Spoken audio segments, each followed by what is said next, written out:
Welcome to Conversations with Ann Elizabeth, the podcast inspired by my book, I'm a Registered Dietitian, Now What?, where I have the absolute joy to sit back, relax, and have a conversation about nutrition with a variety of people who share their personal story of passion and purpose, especially registered dietitians.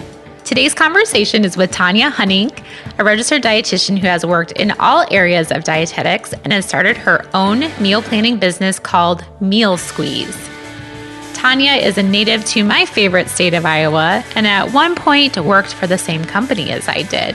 Tonya is native to my favorite state of Iowa and at one point we actually worked for the same company. Throughout her adventures as a registered dietitian, she has worked in many different areas of dietetics. She's been in clinical, outpatient, food service, and school nutrition. She has developed a passion over the years for equipping families of all sizes to sit down for a balanced meal together, which has led her to creating her own business. Not only is this meal planning service great for families, but it is also great for other registered dietitians to use with their own clients. Tonya shares some great insight of how she created her business, marketing her business, and a few business tools she has discovered along the way. Please enjoy my conversation with Tonya. I love your Instagram account and your business. So I'm so glad that you're going to share all that with me today. That's so exciting. Yeah, thanks. I'm excited to do this. Are you drinking coffee? Are you getting your mojo ready? I am definitely drinking coffee. Good. Well, why don't you kind of take me back to how you kind of got interested in dietetics, or kind of where did it fall on your radar in your life, and how you kind of gotten to where you are today. And then we'll kind of talk about your business and what the future holds for you. Yeah. So I was raised on a farm in Northwest Iowa, and I went to Iowa State, and I had no idea that dietetics was even like a career at this point, right? So I started in college studying animal science. I wanted to do swine nutrition. I loved pigs. I loved nutrition. I thought that was a good deal. And I did really like it. But then I started working for the USDA while I was in college and found out, I kind of need a PhD to do what I really thought I was going to do with this. And I didn't, I was on board for getting a master's. Wasn't really sure I wanted to go quite that far in school. Sure. So I was like, well, do I stick with pigs and do something else, or do I stick with nutrition and see what else I could do with that? So I took one FSHN class and I loved it. And then the rest is history. I ended up switching majors. Yep. And I was like, I didn't know this was a job. There aren't a lot of dietitians in rural Iowa. So I didn't even realize what opportunities there were. And so, I ended up switching majors and just loved it. Went to the University of Iowa to do my internship. Loved the clinical setting. I was like, this is what I want to do. I'm going to do tube feeds and TPN and all this stuff. And then my husband and I decided to move back to middle of nowhere, Northwest Iowa.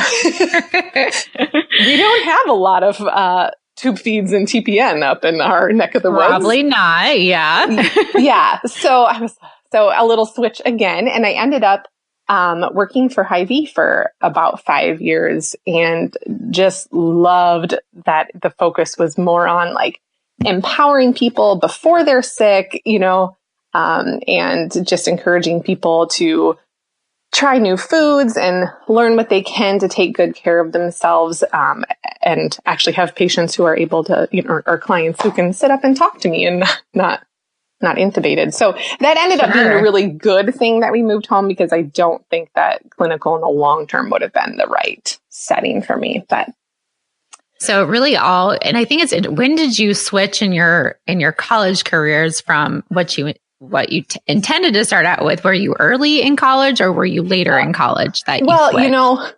I thought student loans are so fun. I might as well just get my bang for my buck. So I was halfway through my sophomore year. Maybe I don't think I officially changed majors until the start of my junior year. Okay, so you were quite far into it. Yeah, I was a ways in, but luckily a lot of it crossed over. So I ended up being there for 5 years, but it was fun. Why not? That's not bad. Right? Well, yeah, hopefully you only get to do it once. So exactly. And now I look back, I'm like, oh, college. Those were the days. I know. I would love to go back to college. I'd like to go back as an adult, don't you think? And just kind of like, I would love to retake some classes that I probably could have been more dedicated to. I would crush it if I went back. I know.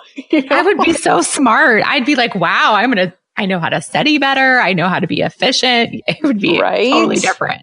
I know. Well, that's maybe good. when I'm done paying for the first round, I'll go back. Jeez, I know that takes a while. I think that's great though, that a lot of your classes kind of transferred over, that it ended up being really smooth. Do you ever regret not going through with the spine nutrition and focusing on that aspect of nutrition? No, not at all. I mean, I guess sometimes it would be nice. Every now and then I think, if I had stuck with pigs, they eat exactly what you tell them to eat and they don't they don't sass you, right? So luckily I have had very few difficult patients or clients in my life, but every now and then I think, maybe working with ones who couldn't talk back to you wouldn't have been so bad, but I think I would have, I really like human nutrition. I like that I guess it's frustrating, but it's also really exciting to me that there's not very many clear-cut answers, and there's so much personalization. And I think maybe I would have liked that it's a little more clear-cut when you're talking animal nutrition, but it's such a fun challenge with humans. Because you never know what you're going to get. I mean, it's so different for everybody. And then, you think about the clinical perspective versus kind of the more community perspective. And I mean, there are some similarities, but there are some very vast differences. Yes, huge. I have been amazed at the different positions that I've had in dietetics because, I did Hy-Vee and then I worked a couple years for our small critical access hospital doing inpatient and outpatient and food service. And then I've also done some school consulting stuff with their menus. And it's amazing how every different position you have is just totally different skill sets. It's like starting over, learning totally new things. And so that's a fun challenge, but I don't think, and maybe it's like that in every career, but it can be totally different in the world of dietetics, what you're actually doing. Well, maybe talk a little bit more about, critical care access hospitals. I think a lot of people don't know what that is, and you wear many hats, and like you just stated in that position. So maybe talk a little bit more about your experience with that. Yeah. So I started working for a small hospital. We briefly moved to Minnesota for my husband's job. And then when we moved back, I had still been working with Hy-Vee. And then when we moved back, there weren't positions open. And it just so happened that our little hospital was looking to have their own dietitian. They had been contracting, but they wanted to kind of expand their services. And so that ended up being awesome timing. And it was kind of fun to jump back into the clinical world a little bit after taking a hiatus from it. I definitely had to crack open my notebooks again in my brush internship. up on some things. I'm texting my friends that still work at Iowa, and I'm like, remind me how we do this again. But so that was kind of fun to get back into that. But yeah, so we have 22 beds, so little different than my internship at University of Iowa, where there were 600 beds. Sure. And so we see just a little bit of everything, but a lot of what we see is, our elderly patients, and they're there for pneumonia or maybe, some of those more common diagnoses. But we also do what's called skilled care. And so we have patients that are there for sometimes as little as a few days, but up to several weeks, where they're working with physical therapy, occupational therapy, maybe speech therapy, and just strengthening before they go back home or back to maybe assisted living, so they're working on those skills and strengthening. And so that's kind of unique about our hospital, that we have some people that stay there for a long time. And so then we really try to do, the whole interdisciplinary plan of care. And so we have care conferences with them and their family. And so that's part of what we do. But, we get the random tube feed or TPN start. And then I'm got to remember what I'm doing. Not so much the tube feeds, but the TPNs are pretty rare, Yes. Because most of the time, if people are really sick, they're heading out to Sioux City or Sioux Falls. They're not staying where we are. But But yeah, and then I do a lot of outpatient counseling, which is by far my favorite part. I just love that. So we have a pretty robust diabetes education program, and I work with that, as well as a fair amount of eating disorder patients. We have a couple. Really? Yeah, we have a couple colleges close by, and we get a lot of referrals from there. So that's been an area that I've been working on, getting a little more knowledgeable and proficient in too. And then, yeah, just your other weight management, all sorts of different things. And then food service. So that's like a whole nother shift. Right.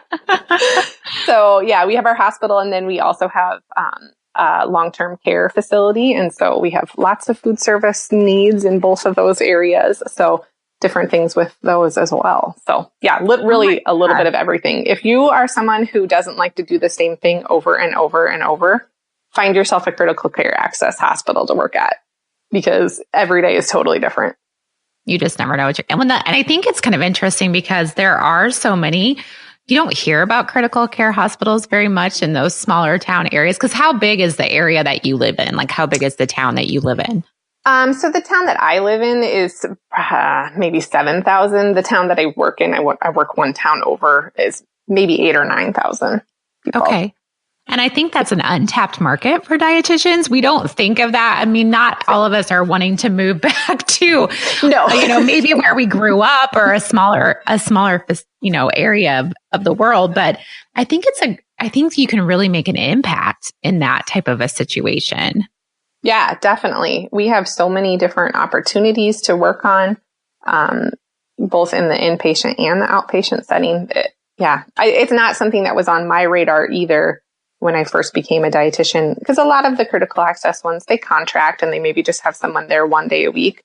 But if they can have somebody there 3, 4, or 5 days a week, there's plenty of work to do, Mm-hmm. So sure. If you're thinking you want to end up in kind of a more rural area too, even if a hospital is not looking for someone, reach out to them and find out, because maybe they are actually interested, but it's hard to find dietitians in rural areas too. And so sometimes it's just about talking to the right person at the right time. Sure. And if they know that someone's really interested and wants to live there, and you probably get recognized, because how many hours do you work kind of a week doing stuff for them? Yeah. So I was working 24 hours for them, which it could have been more, but that was all I was looking to do at that point. Mm-hmm. But then last spring, when I had my son, I ended up cutting way back. And so now I'm just working 1 day a week for them. So around 8 hours.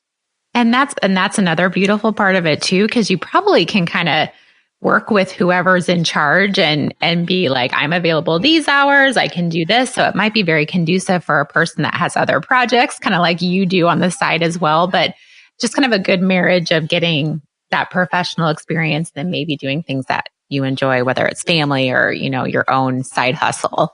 Yeah. It's been a really good fit. I always thought, as I got older, I would love to do that, like buy an acreage and just live on like out in the middle of nowhere, and maybe contract with a critical care hospital and do some fun stuff. Cause I feel like the community recognizes you as like, oh, there's my dietitian. She's the one everywhere at the school. She's at the hospital. Yep. She's here. She's there. So you probably get recognized all the time. You're like a celebrity. Yes, kind of. I had to laugh. I went to this nature camp this summer with my daughter, and this lady just kept looking at me and looking at me and looking at me. And finally, like halfway through, she comes up to me. She goes, "You're the meal squeeze lady, aren't you?" And the gal that I was with, she was like, "Oh my goodness, is this like a celebrity sighting? Like, am I famous now because I'm with you?" I was like, no, what it really means is that I have to start showering before I go to the grocery store. People recognize me and I'm going to have to look presentable. Oh, that's funny. That's funny. But it's true. I feel like it's just kind of a great community to be a part of. And I think you can really make some great impacts as a dietitian in those smaller rural areas. Yeah, I love it. There's so many different opportunities and different groups who, want to learn a little bit more about nutrition, and I get asked a lot to come out and talk to different groups and schools and at different trainings, and it's just fun.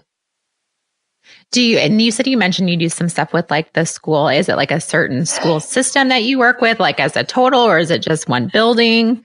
Yeah, I have 2 local school systems that I contract with. And so one of them dates way back to my Hy-Vee days that I started doing it when I was working with them. And then the other one is just it's the school that I went to. And so the superintendent called me and he was like, "Hey, you're a dietitian, aren't you?" And so, yeah, I just help out their food service managers, making sure that their menus are compliant and helping them with they both use the software system Mosaic. And so I kind of help make sure they know what they're doing in there and do ingredient and recipe input into there. And, it's such a puzzle. It always seems so straightforward of like, okay, you serve a meat and a grain and a vegetable. But when you get into all the subgroups of vegetables and, the minimums and maximums of everything, it really is like if you want to make one change to what you're serving on Monday, you end up having to change something on Wednesday, Thursday, and Friday, to make it fit. Interesting. Yeah. And so they just don't have the time to sit and mess with that. And so that's kind of where I come in. So it's not a huge time commitment. I'm kind of there more for support, but I would love to see down the road getting into the schools more and doing a little bit of education with the staff and the students. So that's where I'd like it to go long term. Well, and I feel like you kind of have with Hy-Vee, you probably dabbled in a lot of different things like that. So you've done a lot of things. So when you think about what your like passion is and what you want to focus on, is it more like that school aspect, or is it more, the cookie, kind of where are you at when it comes to all the things that you've done? What do you find your heart being drawn to the most? Yeah, that's hard because I love so many things, but you love everything. Yeah, right. Not so much food service, but I love talking. My husband would attest to this. I just love talking. And so I love to do like education and public speaking. Those are my favorite. And I usually bring some sort of cooking component to it. And that I think I got pretty good at with Hy-Vee is, I've got like my 3 totes of an electric skillet and this cutting board and this and that. And I can take a cooking show on the road, So I guess that is what I love the most is whenever I can get out and actually talk to a group of people, that just sets my heart on fire. I just love it. You love it. Well, that's good that you found ways to do that. And is that kind of what sparked your starting your own business and starting this new adventure in your life? Yeah. So it was kind of, it was not on my radar. If you had asked me in the spring when I cut my hours back at the hospital, if I was going to start my own business, I would have laughed at you because I was like, no, you just had a baby, right? I'm going to spend time with these children and like calm life down a little bit. And so I had been staying home a couple months and I was just loving that. Now I really had the time to look for new recipes, new and creative recipes, and get to the store and buy what I wanted and actually have the time to prepare the meals. And I was just chatting with my husband one night and I was like, I just love that I'm actually cooking the way that I wanted to, but I used to be too busy to, And then I was like, this is crazy. People shouldn't have to quit their job to cook the way that they want to. And I'm sure there are plenty of people that are organized enough that they're cooking great meals and working full time, and kudos to them. But I know a lot of people aren't.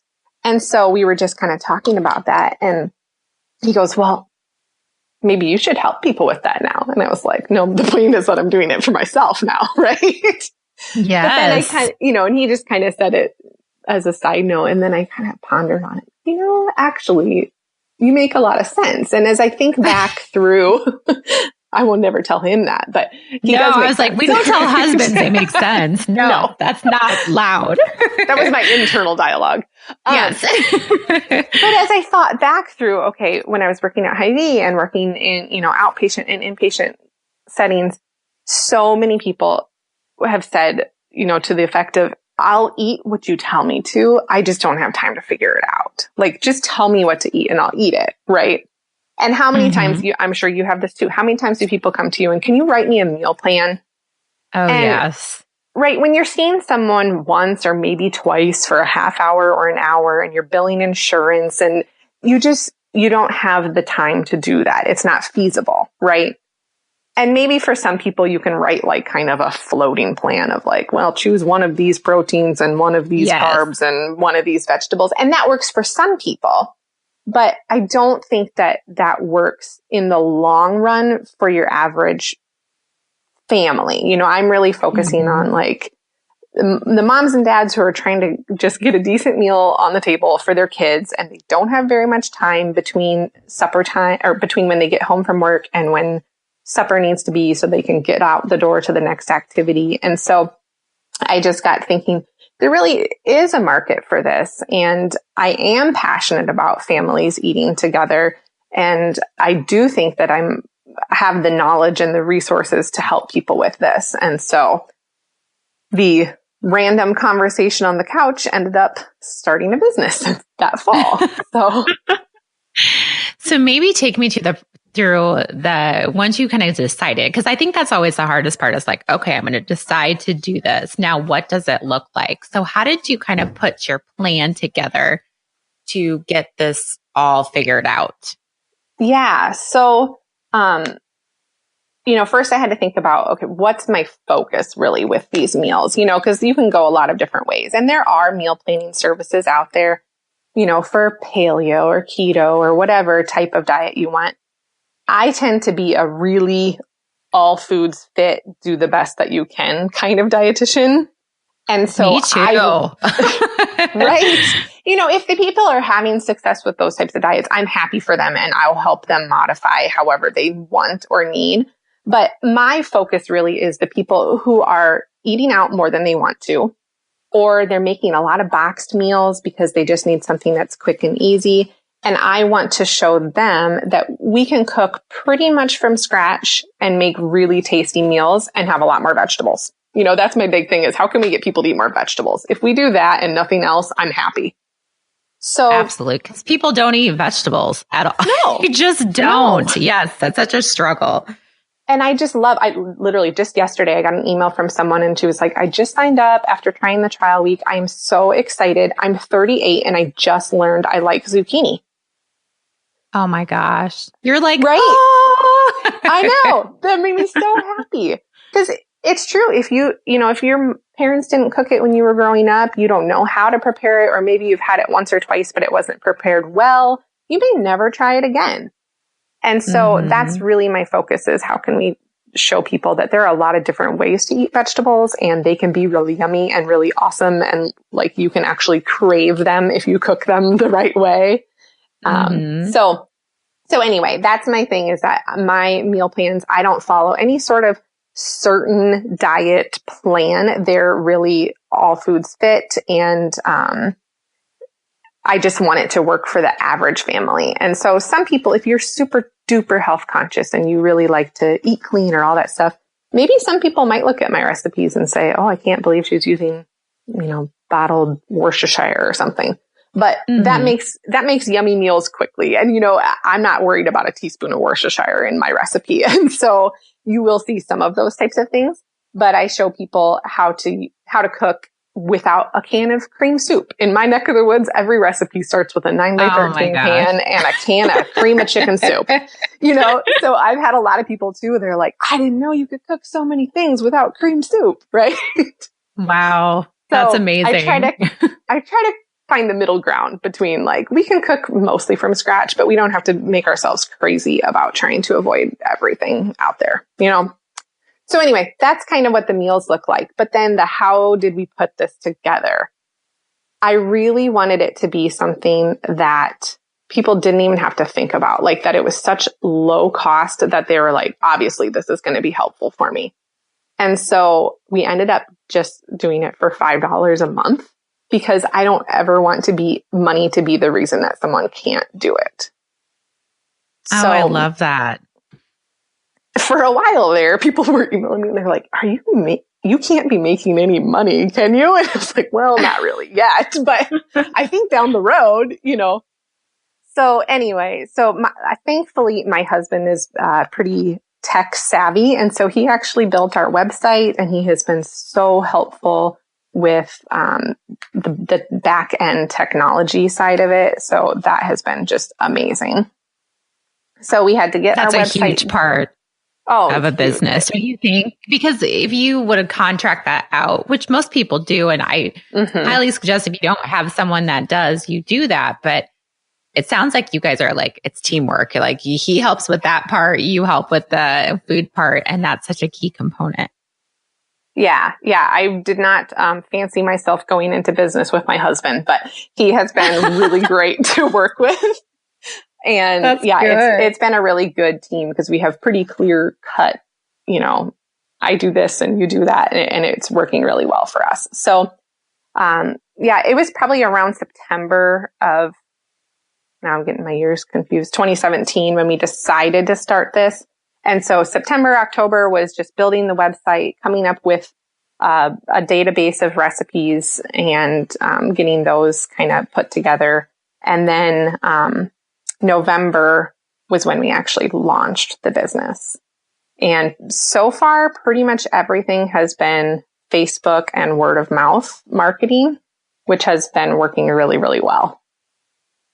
So let's go back to building a recipe database. That sounds like a huge undertaking. Huge. A little bit, yeah. Did you tap into like old recipes and how does one start? Because I feel like your service is amazing, and I think a lot of people want that, kind of like you talked about. But again, you don't want it to get old. You want to keep being creative. How do you figure out how many recipes you need, and how do you wrap your head around that? Yeah. So I would say that probably the first 4 months of meal plans were just recipes that I have already been making. I've always loved to cook. I always have cooked a lot. And so it was a lot of our family favorite ones for the first few months. And then each week I test anywhere from 4 to 7 new recipes. And so my family has not eaten the same meal twice in the last year. Because that's your taste testers, right? Yes. Sunday nights, I'll be like, okay, I'm caught up on recipe testing. What do you want? Anything we've had before, what do you want? But yeah, so I'm always working ahead, testing on recipes. I kind of have a general layout of what types of meals I use each week. So I always have one slow cooker recipe, sometimes 2, but at least 1. I always have a 1-pot recipe. I almost always have a sheet pan recipe.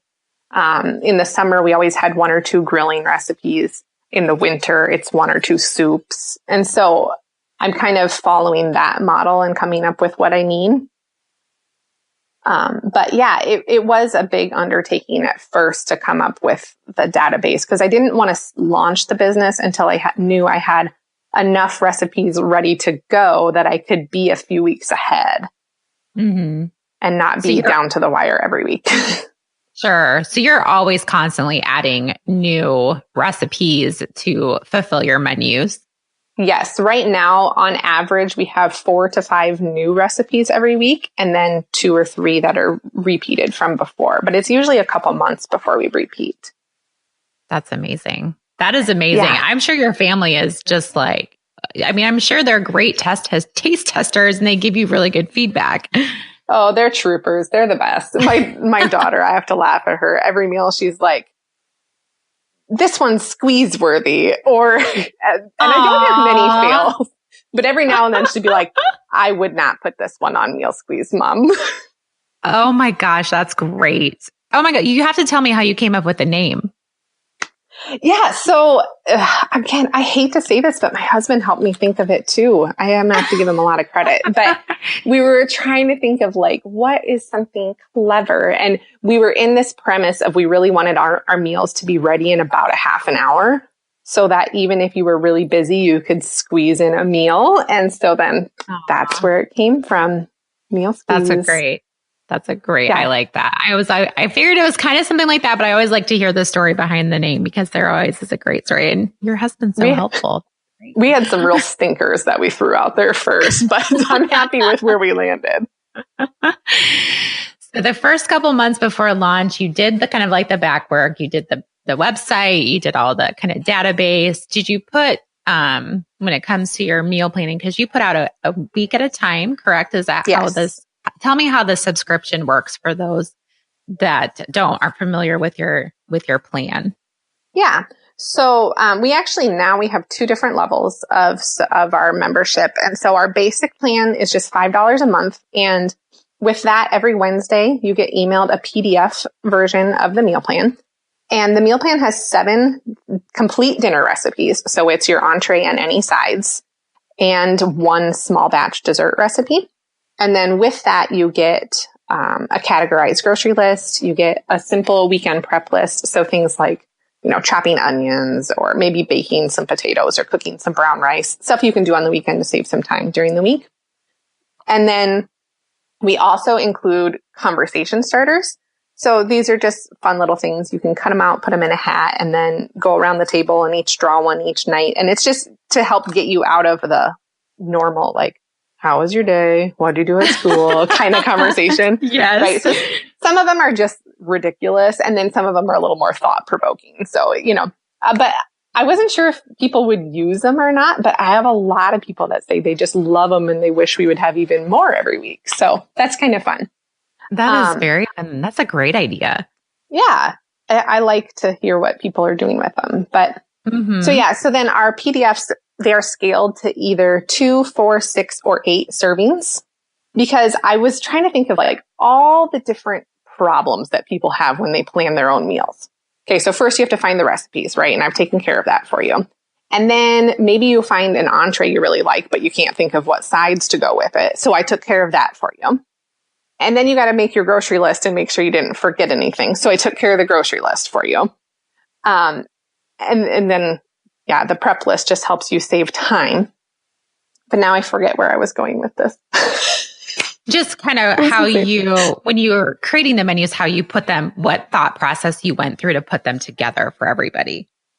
Yeah. I was going to say something about, the scaling. Okay. So then the other issue is, let's say you're cooking for a big family. And so you find this recipe online and it's like, well, it serves 4 to 6, right? So now you have to double this recipe. And if people are like me, you start doubling a recipe and then halfway through cooking, you forget that you're doubling, right? Anybody else ever do that? Or you're having and you forget that you're having. So yes. I scale the recipes ahead of time for you and I scale the grocery list. So you don't have to do any more math. So people can choose what serving size or how many servings they need each week. Oh my gosh. So, yeah, I try to cover a lot of bases.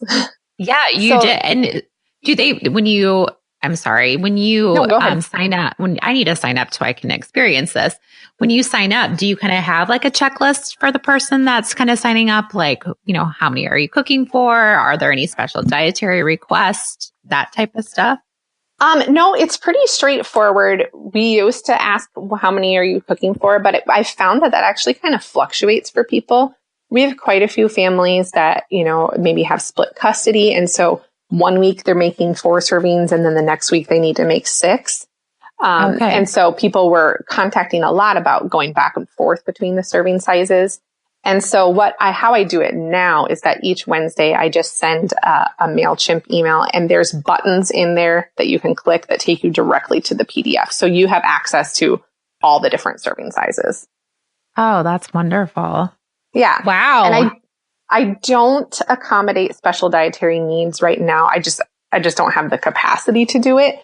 But what I always tell people is that if you have special needs, shoot me an email and I'm happy to help you come up with substitutions. Like I have a few people that I actually have a lot of people that with allergies and everything's usually pretty easy to make modifications to. But even like I have one person who's like, my husband is eating keto and I'm not, like, what are some little things I can do to change his, and so I just send her a quick email of, take this out, do this instead. And that's kind of how we deal with the modifications on the basic plan. for right now until you are so overwhelmed you need to hire somebody to do that. Right. If I can hand off some of the back end work, then I think I could do that. But, right now we're still in startup phase. And so I do what I can. Mm-hmm. But then in response to people wanting to be able to customize a little bit more and people wanting a mobile grocery list, we recently launched our premium membership, which is $7 a month. And that comes with a mobile app. And so in the app, you have a mobile grocery list. So you can take your phone to the store and check things off as you go at the store instead of having to have your paper. You can also customize your meal plan. So it actually has like a calendar planner in it. So you can drag and drop any of our meals, but then you can also input your family favorites, or you can input things that you like from Pinterest or from this blog or that blog. And you can put them all on your planner, and then the app will make your grocery list for you. And so that's working really well because we have a lot of people, we do 7 recipes every week, but it's not because I expect everyone to make 7 recipes. That's just kind of how I offer some customization, if you will. Mm-hmm. So we have a lot of people that they'll make like 4 Meal Squeeze recipes, and then they'll make 3 of their family favorites. So then they were still having to handwrite their grocery list for those 3 meals. But now they can put them in the app, and all they have to do is drag and drop, and it makes their grocery list for them. That's amazing. So this is the Meal Squeeze app?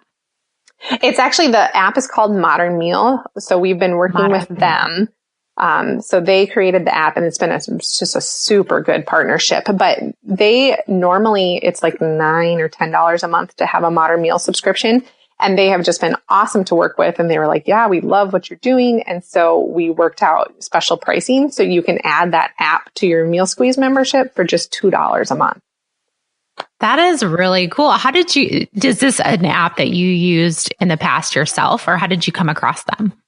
No. So we did a member survey a few months ago and just trying, we were, 8-9 months in, and we just kind of wanted to see what features are people using and liking, what ones are we not using, is there something else that we should be adding in? And a lot of people said, we love it. The only thing we would love is if there was a mobile grocery list. That was the big thing, was people just wanted a mobile grocery list, which I totally get. Yes. So we started looking around. Well, first we looked at, okay, what does it cost to develop your own app? A lot. What does it cost? I'm curious. Well, I suppose it depends on what your needs are, but we're talking hundreds of thousands of dollars. And so really, to be able to make it totally custom and to what we needed to be able to do. And we were like, well, we don't have the cash flow for that at this point. Not yet. Yeah. So, and my husband's tech savvy, but not that tech savvy. So, so then we started looking around, is there something else out there that would meet the needs that we have, even if it's not specifically, created for us? And we came across Modern Meal, and what they had been doing is mostly it was kind of a platform for dietitians and chefs and a few other types of health professionals to use to meal plan for their clients. Oh, and so, it was more of like a maybe private practice dietitian, and they want to make their own meal plans. And so they can put it all into this planner and then send it to their client. And so we reached out to them and we were like, well, we have, about 1,000 clients that we want to do this for. And they were like, oh, we're listening. And so, so we ended up just kind of chatting with them, and they, I can't say how amazing they've been. They've added a lot of features specifically for us to make it the right experience for our Meal Squeeze members. And it's been super, super. That's amazing. And so do you, just because I'm curious, did you go with like a contract that you are working with them and then you pay them some type of fee to use them with your business? Or how does that work when you maybe work with an app company? Yeah. So, we have a health professional account. So that's how they were originally set up. Right. And so we pay, it's a pretty nominal fee, but just to have access to it every month and be able to put our own recipes and stuff in. And then they, came up with enterprise pricing for us. So we pay X amount for 0 to 500 people, and then X amount per person for 500 to 1,000 people. And so we're paying up front. We had to, that was kind of the scary part, was we had to just guess how many of our members we would get converted at first. Oh, wow. And so that would be hard. Yeah. So the first couple months we overshot a little bit, but we would rather have room to grow than, not have had enough spots. And so, yeah, we just guessed how many people we would get converted right away. And then, as more people sign up for it, then our tier will go up and the pricing will change a little bit. But yeah, it's an enterprise pricing type setup. Very interesting. See, something I didn't even know anything existed about that. Yeah. And this is another perfect example of like, if you don't see what you need, just ask, because this wasn't something that this wasn't something that they marketed it being this type of platform, but we just reached out to them and we're like, this is close to what we need. What could we do? And the CEO called us back the next day and he was like, yeah, let's do this. And so it took a couple months to get it up and running, just because they did make quite a few changes for us, but it has been working so well. That's great. Wow. Interesting. So maybe talk to me also too about, you said that you mentioned that you're doing a lot of social media advertising, and that's been a great way to grow your business. How did the growth start, and did it meet your expectations, exceed your expectations? Maybe talk about that a little bit. Yeah. So we started, I think how most people start was made a business page and then shared it on my personal page. And I was like, hey, friends, can you please share this? And so what we did to kick off is we did a KitchenAid stand mixer giveaway just to get people sharing our posts. And so we did that for, I think it was like the first 2 or 3 weeks that we started, just to get people sharing and get it to show up in people's news feeds. Mm-hmm. And I guess I would say that initial launch was slower than I expected. I was feeling a little down at first. For you, was it just hard because you were like, oh man, I really thought this was going to go better? Yeah, I was just like, everybody needs this. Why would people not think they need this, right? I mean, everybody has to eat. You've got to eat something. Why not try this? And so, but I think it's just the whole Facebook algorithm thing. It's hard to get your stuff to show up to people. And so the first little bit was a little bit slow going, but then we really picked up momentum after the new year, which was to be expected. People were done with all their holiday travels and engagements, and they were ready to start cooking at home again. And so then it really started to pick up. And then, I forget exactly when, somewhere around February or March, we started a referral system. And so we use what's called Lead Dino. And it automatically tracks, we can have people sign up as affiliates, and then they have unique links that they can share, and it automatically tracks their referrals. And so we give actually 50% of the subscription back to the affiliate who made that referral.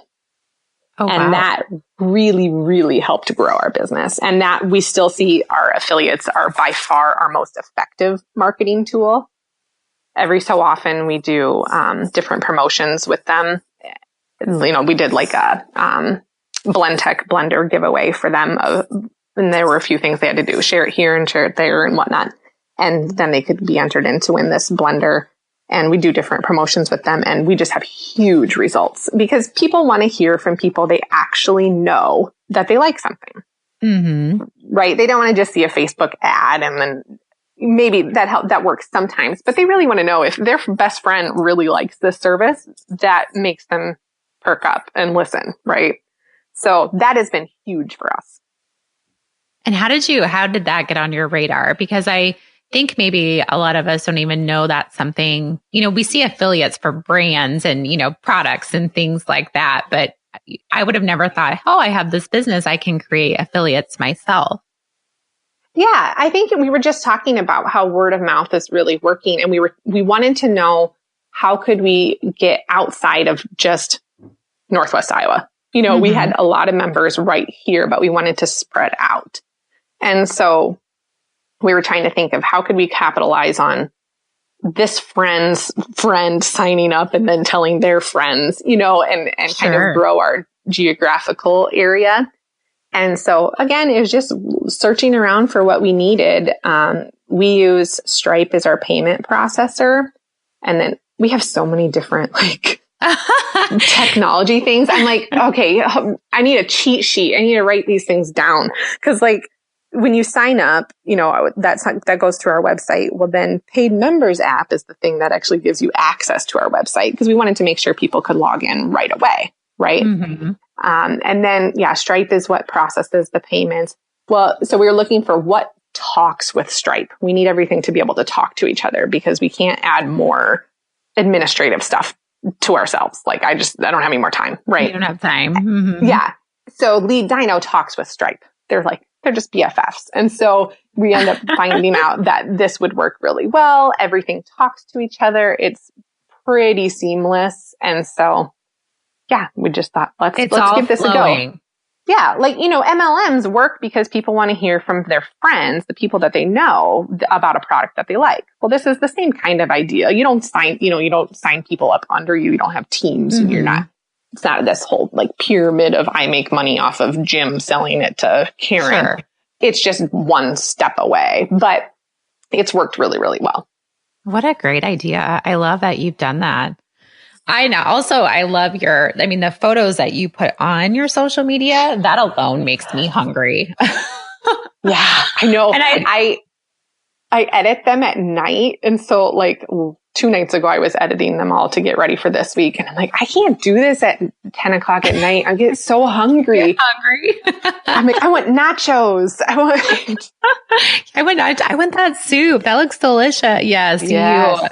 Your meals are so approachable. I really think, like you said, you just want people to, cook more at home, make meals that your family will enjoy and still have, them created by a registered dietitian and have all those good components that make it well balanced. So I think that you do a great job with that. Thanks.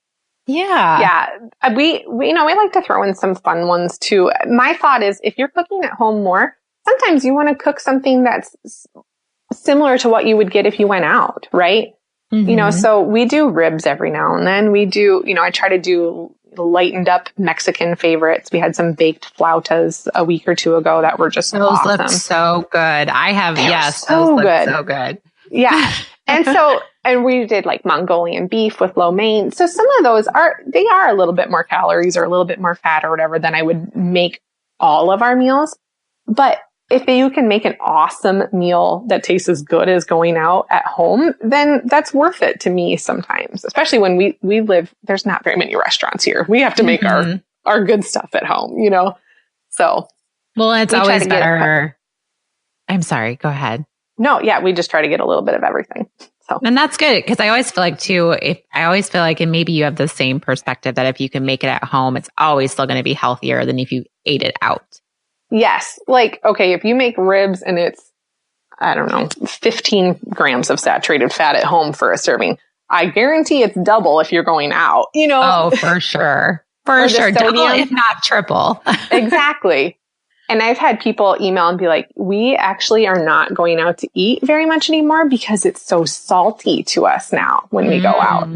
When you're used to keeping your sodium in check at home, a lot of times restaurants do taste, especially, fast food restaurants, they do taste too salty for a lot of people now. So there's a win too. Vegetables and decreased sodium intake. Perfect. Right. So I guess I have one final question, drilling you about your business. So you talked about people are like, how is she making money off of this? So $5 and $7 seems so reasonable to me. I mean, I know that you said earlier, you're like, I just want people to be able to cook at home. The money really isn't that big of a deal. Why do you offer it for this price? And how do you want to make money on it? Or do you just really enjoy what you're doing? Well, I mean, obviously people like to make money, right? Yeah. But the thing is, I quit my job to stay home more with my kids. And so we knew financially we were taking that step anyway. And so I'm not necessarily needing this income, but certainly I'm putting a lot of time, way more time than I ever anticipated into it. I told my husband, I never imagined I would work so much when I quit my job, right? And so Yeah, I am to the point right now where I'm putting in way more time than I anticipated. And so I do want to see some return on that. And we're definitely getting to that point. But Good. the idea with going with a less expensive subscription model is that, one, I'm confident people will love it if they try it. And so I just don't want it to be a barrier for them to even try it. And two, the way that we've set things up, it works really well for economies of scale because it's not exponentially more work with every person I get signed up.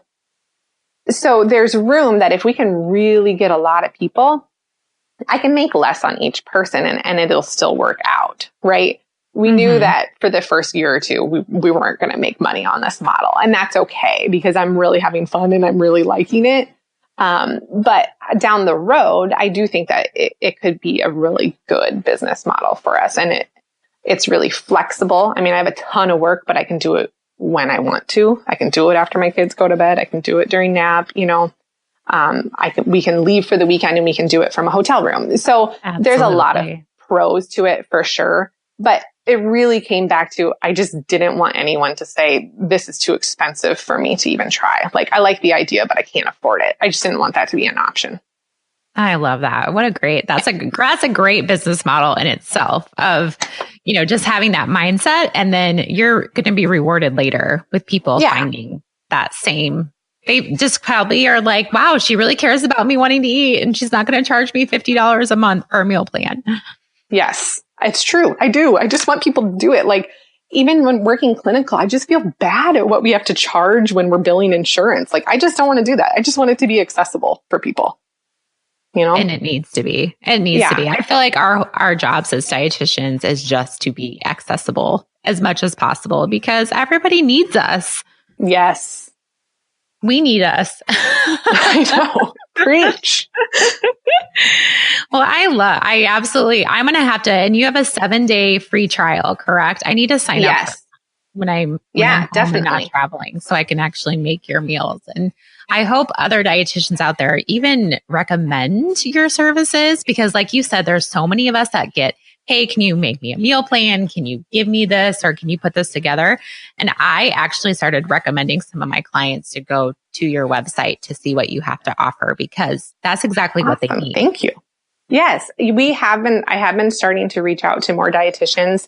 I do have quite a few in my area that are promoting it because you're right. When depending on what your position is, you might just not have time to sit down and do a meal plan. It's not that any dietitian wouldn't have the know-how. It comes down to time. And so I do think that there's a great opportunity to work with other dietitians too and make this be available to their clients. So I think if any dietitians are listening and they're interested, they can always shoot me an email and we can even customize it and that type of thing. So that would be it. Yes, highly recommend it because I know I don't enjoy doing meal plans. Like that's not my thing at all. No, I would rather take my nails and put them down a chalkboard because it's just like you said, probably more of the time, but also just where do you begin? Like that's the hard part. And it sounds like you have a really good idea of what people, just with what you've done so far, what people want, what they want to cook at home, what tastes good. And you're getting some great feedback on that.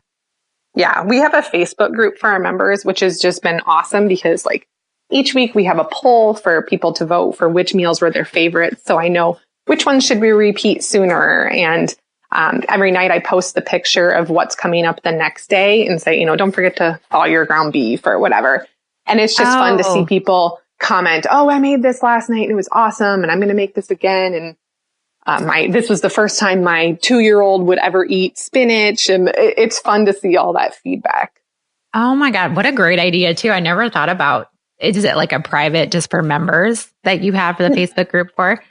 It's actually open to anyone because it used to be private just to members, but I thought, it actually gives really good insight to people who are thinking about signing up to be able to come and see what's it actually like and what are our members actually saying about the meals. And that's a good place that people ask if they have any substitution needs or that type of thing. So it's good for people who are even on the fence thinking about it to see. So. Well, I'm going to go follow that too. So then I can just be hungry all the time. Yeah. Oh, this is so great. I love what you're doing. And I'm so glad you could share with my audience what you're doing and how you can even help other dietitians. Cause I think let's not reinvent the wheel. Let's, support each other and use each other's resources. I think that's great. Exactly. Well, thank you. I do have some fun. I asked you all these hard questions about your business. And honestly, I think that you gave some great insight of just some different aspects about business that maybe people don't think about. So I appreciate you sharing your knowledge about that so far too. Yeah. Thanks for having me. My last little unsolicited piece of advice was, even if you don't think you're a business person, just try it. Because I would never have called myself a businesswoman either, but it's been awesome. And now you're totally a boss babe now. Well, right? I don't know how you're finding time for all of this stuff, because when you're saying all the things that you do for these meals, I was like, that's good. That would take me a whole month to do 1 week of prep with like the grocery list. And yeah, you get a lot more efficient as you go. Don't worry. I bet. Wow. That's what you do. You put a lot of thought into what you're doing. So that's amazing. My house is a disaster, so I don't do it all. Don't worry. Well, you still have to cook for your family. So I think it's kind of a win-win that you get to try out new things and you get to cook and you get to feed your family. Exactly. And you get to share that with the world in your business. Yeah, it works really well. That's fun. Okay, so now you got to answer all my other tough questions. Everyone says these are the toughest questions that I ask you, but will you share with me your favorite foods that you enjoy? Yes, this is a hard question. I was thinking about this last night because I like almost anything. But if I had to say, if I broke it down into like categories, my favorite snack is roasted red pepper hummus with cucumbers. Ooh. My favorite like store-bought treat is caramel bugles. I didn't even know those existed. You need to go get a bag. Caramel bugles? I didn't even know they existed. Yes. Oh my gosh. Okay. I'll put that on my list. So good. That's my road trip snack. Then my favorite restaurant food is, there's a restaurant in Ames that makes lamb fried rice, and it is amazing. Lamb fried rice. Interesting. Yes. What's the name of the restaurant? I knew you were going to ask me that, and I can't remember because it changed names. When I was in college, it was called 2020, and it's not called that anymore. But it still exists. Yes, it still exists. Huh. Interesting. Lamb is difficult. I don't know if I love it, hate it. I kind of go back and forth. So that'd be interesting. Yeah, it's super good in this. I know I'm not like a huge lamb lover otherwise, but it's really good in that. Good one. Please share with me your favorite beverage or beverages. Coffee is life. Light roast, black, pour over method. And otherwise, my favorite like mixed drink, I make mojitos a lot at home. I make fojitos during the day, and then I make mojitos at night. Mojitos during the day. You must grow mint at your house then. Do you have mint everywhere? It's the only thing I successfully grow. It grows like amazing in the Midwest. It does like skyrocket. So yeah, you can't go wrong with that. Mojitos during the day. Okay. I think you need a bumper sticker in your car that says that. Mojitos all day, mojitos all night. Do you have a favorite scent or a smell? I love the smell of sauteed onions and garlic. Like I would love if my house just smelled like that all the time. Freshly sauteed, right? Not like second. Yeah, sauteed. Not like stale bio onions, but like freshly sauteed. Yes. Freshly sauteed. Do you have a favorite color? Oh, go ahead. So I was going to say maybe fresh baked bread would be my other favorite smell. Yes, that is. Can you tell I like food? All my things are food related. A little bit. Yeah. That's okay. That's just kind of our nature, I think, as dietitians. Yep. And then favorite color. So here's a fun fact. I'm actually colorblind. You are. Which is pretty rare in women. So I don't know that I see things the same way, but I would say teal is my favorite color. Interesting. So you see no color at all? No, I do see colors. I just don't see them right. Gotcha. They're just different. Yeah. There was another lady I had on my podcast. Marie from Dietitian Connection, she's also colorblind. She's a dietitian too. And so there's two of you that I'm like, whoa, that's crazy. I know. Teal's a popular color. But it is a nice color. Right. It is. It's a very pretty color. So why don't you share with me what brings you joy? I love baby giggles. I mean, I think everyone loves baby giggles, but I just love when my kids are laughing, especially when they're laughing together. Or outside of them, I would say just being outside in nature. We live in town, but we have a field in our backyard. And so we recently got a hammock to go at the end of our backyard. And so I can just look out over the field and watch the sunset. And it's amazing. It's a perfect time of year for that too. Yes. Oh, how wonderful. Your baby giggles. I bet you have lots of those in your house right now. We do. They're the best. They're the worst too, but they're the best. Remember that when they're 15 and 18 and they're sassy. And yeah. I kind of remember when we had good giggles in the house. Maybe you should record a few of those to remind you. Remember when you were sweet? Look at this. Yeah. Well, it'll come back around, right? Yes. Well, thank you so much for your time today. And I'm sure you have a busy day ahead. And I hope everyone reaches out to you and, gets in touch with you about your resources and your Meal Squeeze. You can find it on Instagram. Meal Squeeze, right, is the handle at Meal Squeeze. Yep. And then also your website is mealsqueeze.com. Mm-hmm. Awesome. Yep. Or check us out on Facebook too. Yeah. And I will do that. And I'll put all those links in the show notes. So if anyone's interested, please reach out to Tonya. Thank you so much for having me. This is fun. I have recommended her meal plans to many clients I've been working with lately, and I really enjoy that she includes a dessert in her 7-day plan. I think that's a must. I think what resonates the most with me about Tonya's dedication to her business is that she really doesn't want to make costs hold anyone back from using her services. This is such a great way to approach business and adding value to our customers' lives. How can all of us do that for our clients and what we are providing them? Some great food for thought. Also, I really recommend signing up for a free 7-day trial to get a feel for her services, and maybe it'll be something that you can incorporate into your own practice. I know I will be doing this when I am back from traveling a few weeks here and there, and to really give it a try myself. My website, AnnElizabethRD.com, is where you can read the latest in my Nutrition Nauseous blog that houses all the stories of my inspirational hell yeah happenings, the food I am noshing on, music inspiring my life, and maybe a really delicious real deal recipe. At the end, I always want to share with you some things that I'm loving right now, and you can find all my previous podcast show notes and links to things we talked about during all my conversations with these inspiring humans. If you are into reading, you can also purchase my book from the website. And I hope we can connect more on social media by finding me on Instagram, Facebook, Twitter, and Pinterest at AnnElizabethRD. Remember to be great always, find the joy in each day, and to start a conversation that truly matters.